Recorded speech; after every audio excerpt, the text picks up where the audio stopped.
Bem-vindos a mais uma análise nossa aqui. Hoje, olha, temos em mãos uns trechos bem intensos de um texto chamado Sangre del Vacío. Oi, pessoal. E é intenso mesmo. Ele leva a gente para Bogotá, para a vida de um artista, um ocultista chamado Diego, e ele encontra um livro, o Speculum Ignotum. Mas assim, não é um livro comum. Definitivamente não. É mais um organismo, né? Algo vivo que parece devorar quem lê. Exatamente. E a nossa exploração hoje, acho que a pergunta que fica pairando nesse material é: o que acontece quando essa busca por conhecimento proibido, sabe? Quando ela não só muda o que você entende, mas muda quem você é. Uma transformação total, né? Isso. Vamos seguir o Diego nessa jornada, olhando para o Speculum, para essa transformação radical dele e como tudo isso se conecta com mitos antigos, umas entidades bem sombrias e a própria cidade de Bogotá, que o texto chama de Meseta Maldita. É quase um personagem ali. Sim. A cidade pulsa no texto. Aviso, o material é pesado, bem sensorial. Ok, então vamos começar a desembrulhar isso aqui. Vamos lá. E essa ideia de grimórios amaldiçoados, ela é antiga na ficção, no folclore, né? Mas o que me chama a atenção aqui é como o texto mistura isso com horror corporal mesmo e psicológico. Sim, não é só ler umas palavras mágicas. Não, o livro não é só um portal. Ele é um catalisador para uma mudança, nossa, brutal, interna e externa. E Bogotá, ou Bacatá, como o texto insiste em chamar, né? Evocando esse passado mais antigo, talvez mais sombrio. É verdade, ele usa Bacatá direto. Então, a cidade não é só um fundo, é um labirinto vivo, sabe? Quase uma entidade sombria por si só. Com aquele rio subterrâneo, o Miocid, como se fossem as veias escondidas da cidade. Uma imagem poderosa. Falando em imagem poderosa, vamos começar pelo livro mesmo, o Speculum Ignotum. A descrição inicial já arrepia. Pega. O texto não economiza. Parasita vivo. Diz que é encadernado em pele humana. As páginas manchadas de sangue seco que estala. Um cheiro metálico, pútrido. Nossa! E diz que o livro late e transpira. Quer dizer, um livro que soa e sangra. Isso é genuinamente perturbador. Cria um clima bem visceral logo de cara, né? Com certeza. Mostra na hora que não é só sobre ler umas ideias proibidas. É algo biológico, invasivo. É o horror corporal aplicado ao conhecimento, sabe? E essa ideia de que o conteúdo muda... Ah, sim. Fábulas para quem não tá pronto. Isso. E uma torrente viva e carnívora para quem tá iniciado. Isso é chave. Por quê? Porque sugere que o conhecimento aqui não é algo que você só absorve. Ele reage. Ele te escolhe, ele te consome. Essa personalização faz o livro ser quase uma entidade, um espelho sombrio que reflete e distorce quem olha. Medo puro do conhecimento proibido. E essa entidade, esse livro, coisa, não brota do nada. O texto liga ele a uma linhagem, os Batsa. Isso, os Batsa. Descritos como um clã antigo de vampiros colombianos, anteriores aos muiscas, nascidos lá nas profundezas do altiplano cundiboyacense, perto desse rio Miocid. Isso eu achei muito interessante. Subverte total a imagem do vampiro europeu, né? Castelo, capa. Exatamente. Situar a origem deles na Colômbia pré-colonial, ligada a essa geografia, a esse rio Miocid que ele descreve como um dragão subterrâneo. Um dragão subterrâneo. Pois é, não é só um detalhe para enfeitar. É uma escolha para tirar o mito da Europa, para enraizar o horror num lugar específico, ancestral, quase quitônico, ligado à terra, às forças primordiais daqui. Faz parecer menos fantasia, mais uma realidade oculta da Colômbia mesmo. Isso, e o Miocid vira fonte desse poder antigo e talvez corruptor, né? E quem cai nesse ninho de vespas é o Diego. Artista visual meio incompreendido, né? Que já fuçava Bogotá oculta Teusaquilo, uns túneis sob o rio Arzobispo. Onde ele acha um altar para Braxas, né? Isso, Abraxas. Aquela figura agnóstica que mistura bem e mal. Já mostra que ele buscava algo fora da caixinha, né? Com certeza. Abraxas é um símbolo forte dessa totalidade de integrar opostos, coisa que atrai quem busca o esotérico. O Diego se encaixa nesse arquétipo do artista explorador do oculto. Ele já está procurando nas sombras e a cidade, esse labirinto que chama ele, parece responder. Com as cartas misteriosas. Exato. Assinadas L, será Lilith e Eldragon ecoando o Miocide. São como convites, sabe? Puxando ele para dentro do mistério que o Speculum representa. E a jornada fica mais tensa quando ele é confrontado pela La que Questiona. Primeiro no espelho, depois por cartas. E a pergunta dela é, nossa, direta. Quem eres quando nadie te observa? Quem é você quando ninguém está olhando? Isso o obriga a se questionar de verdade. Totalmente. Sobre a autenticidade dele. E esse é um ponto clássico em muitas tradições iniciáticas, né? O confronto com a sombra, com a máscara social, a máscara artística.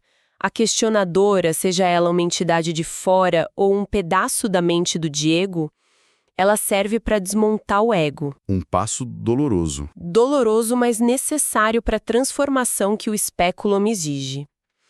Uma coisa importante aqui é como o texto mostra a autodescoberta não como aprender algo novo, mas como desaprender, desmontar o eu que ele construiu. E logo depois dessa crise toda, ele encontra El Arquiveiro, um estudioso recluso que entrega para ele uma segunda versão do livro, El Espejo de lo No Conocido. Compilado, segundo o arquivista, por mulheres visionárias ao longo dos séculos. Isso é interessante.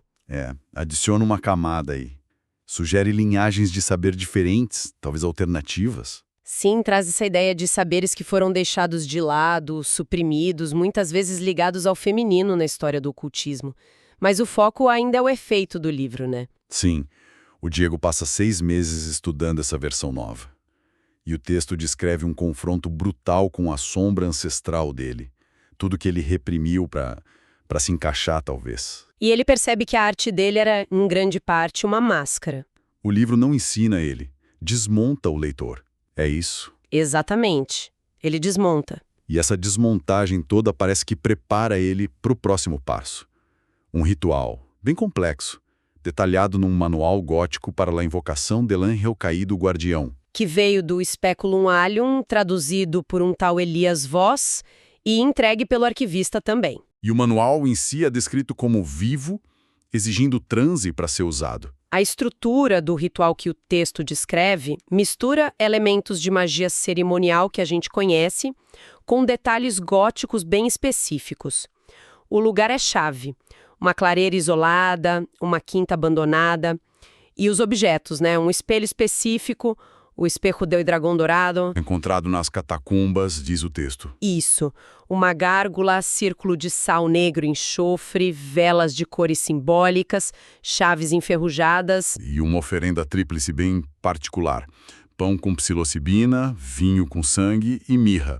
Fora a purificação do Diego, né? Banho gelado, túnica, silêncio total.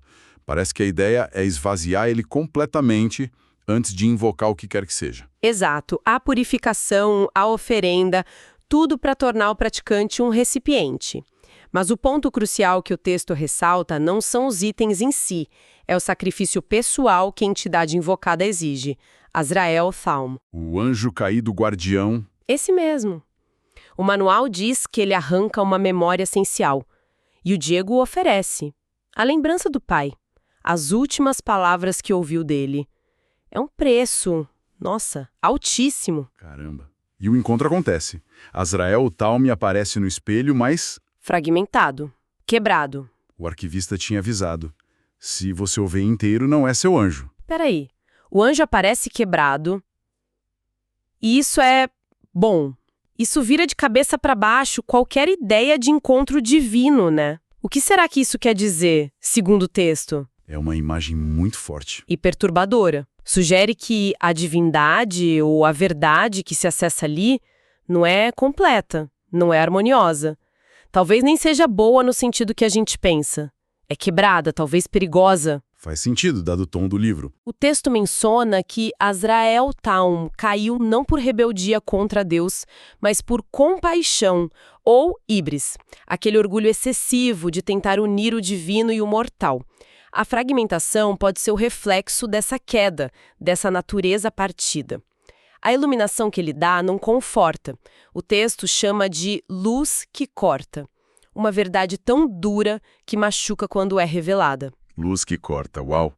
E, em troca da memória do pai, o Diego recebe uma visão: Bogotá gótica em ruínas, o rio Miocide fluindo com ecos de almas perdidas, incluindo a do pai dele, e de outros Diegos que fizeram o ritual antes. Outros Diegos. É o que o texto diz. E a revelação do destino dele, ser um guardião das fendas entre mundos, um exilado como o próprio anjo. Bem sombrio o pacote completo. Com certeza. Reforça a ideia de que essa transformação não leva para a salvação, mas para um serviço a esse abismo, a essas ruínas. E essa coisa dos outros Diegos sugere um ciclo, né? Talvez um papel que outros tentaram e falharam, ou foram consumidos. O ritual acaba com um juramento em latim. Não temo ruína. Quia in ruina invenio lucem. Não temo a queda, porque na queda encontro a luz. Ele se liga ao anjo e ganha uma marca, uma runa no pulso que sangra e brilha. A transformação é física, permanente, marcado para sempre. E o texto ainda faz questão de ligar essa jornada toda a mitos mais antigos. Fala explicitamente do descenso de Inanna ao submundo sumério. Sim, usa semelhanças para dar uma profundidade de arquétipo, né? Total. Como a preparação para o ritual, os adornos de Inanna versus a túnica do Diego, a passagem pelas 7 portas, perdendo o poder ou humanidade, o confronto com uma figura sombria, Ereshkigal versus Azrael Taum, a morte simbólica e a ressurreição transformada, marcada, é um paralelo bem forte. Exato. Os dois saem mudados, marcados pela experiência no abismo. Mas, como você disse antes, tem uma diferença de tom importante que o texto parece querer sublinhar. Isso. Enquanto o mito de Inanna, apesar de sombrio, tem a ver com ciclos de morte e renascimento, fertilidade, o tom gótico do Speculum parece focar nessa luz que fere, que se encontra na própria ruína. A criação, a transformação, nasce da queda, de encarar o abismo sem promessa de renovação do jeito tradicional. É uma beleza mais sombria, achada na desolação mesmo. Uma visão bem mais nihilista, talvez, ou só focada num tipo diferente de poder, um que emerge quando você aceita a escuridão. E a transformação do Diego não acaba aí, né? Guiado por uma visão, ele acha um caixão escondido. E dentro, uma estátua de Lilith. Lilith? Aí a coisa fica primordial mesmo. Ele oferece o próprio sangue, e ela acorda, como a rainha sepultada, a primeira mãe. Aqui a gente mergulha a fundo nos arquétipos primordiais. Lilith, que muitas vezes é ligada a Inanna, Ishtar, Astarté, deusas da vida, morte, sexo selvagem, representa o feminino sombrio, o indomado, o reprimido. E o texto coloca ela como ancestral da verdadeira raça, ligada a sumérios, demônios primordiais, em oposição aos humanos diluídos. E aí acontece uma fusão, carnal, espiritual, entre eles. O texto descreve isso de forma bem intensa. Transforma o Diego num ser híbrido, imortal, ligado a ela. O que a gente tira disso? Essa fusão pode ser vista como um hierios gamos, um casamento sagrado.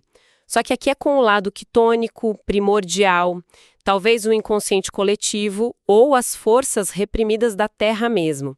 Essa ideia de raça verdadeira lembra temas gnósticos, de linhagens secretas, conhecimento perdido. Para o Diego, essa fusão é um passo além do humano. É mergulhar de vez nesse poder ancestral e sombrio que o miose de suas entidades representam. Ele não está mais só buscando, ele está virando parte dessa linhagem oculta. Essa fusão parece destravar algo mais fundo ainda. Surge outra figura nos sonhos dele, Elerere. A herege. Descrita como uma musa distorcida ligada a um nível mais profundo do mióside. E ela diz para ele, sueña mal, sueña raro. Sonhe mal, sonhe esquisito. Qual o papel dela aqui? Racional do sonho ruim. O texto sugere que a arte ou o poder mais autêntico não vem do controle, mas de se abandonar essas profundezas do sonho. O miocide, nesse nível, seria um depósito de sonhos, medos, criações primordiais. O parto doloroso do Diego gerando um símbolo reforça isso. Criação que sai da escuridão interior, guiada por essa musa meio herética. E isso tudo leva à transformação final, ao epílogo da caça. Diego como um vriculaco, O vriculaco. mas não um vampiro qualquer. As primeiras caçadas dele dão errado. O sangue impuro é rejeitado pelo miocide. Ele precisa de emissões verdadeiras. O texto redefine o vampiro de um jeito bem interessante aí. O vriculaco não é só um predador físico, ele é um sacerdote do vazio, um selecionador de essências. Sacerdote do vazio. É o termo que o texto usa.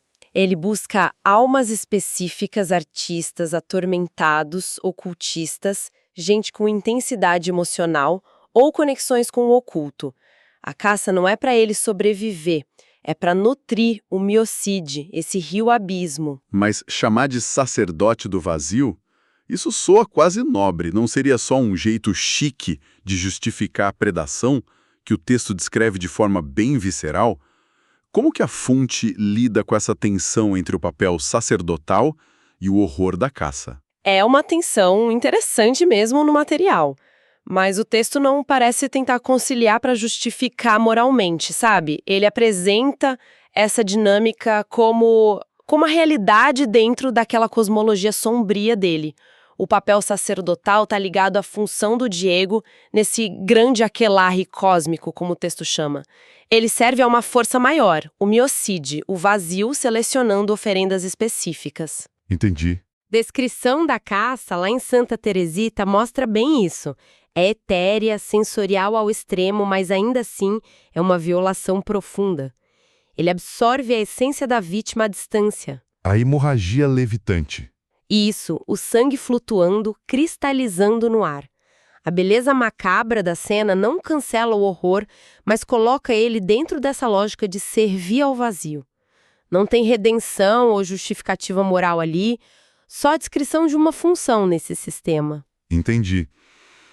A descrição dessa caçada é mesmo impactante. A sobrecarga sensorial. Ver, tocar, cheirar, provar, ouvir a essência da vítima enquanto o sangue flutua até ele, é uma imagem muito forte e única para o vampirismo. Sim, distancia do ato físico bruto, torna algo mais ritualístico, quase abstrato, mas ainda assim profundamente violador, consumidor. É o ponto final da transformação dele. Então, só para a gente amarrar essa jornada toda, Diego começa como um artista buscando sentido, talvez reconhecimento, ali nas bordas ocultas de Bogotá. O Speculum ignotum age como um vírus catalisador que desmonta ele por dentro, com a questionadora, a sombra ancestral, e por fora, com rituais perigosos como o de Azrael Town.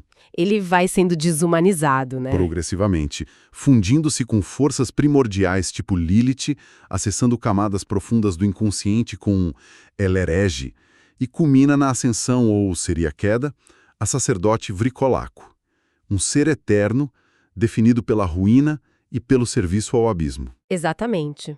E o ponto central que atravessa tudo isso é a natureza do conhecimento que ele busca. Não é um conhecimento que ilumina e liberta do jeito que a gente costuma pensar. É um conhecimento que, assim como especulam, é parasita. Ele infecta, ele devora, exige sacrifícios terríveis, transforma quem busca de um jeito que não tem volta e marca para sempre. Como a runa no pulso do Diego. A busca não leva à sabedoria tranquila. Não. Leva a uma imersão total num poder sombrio e que consome. O que traz a gente de volta para a nossa pergunta inicial, né? O que tudo isso significa, afinal?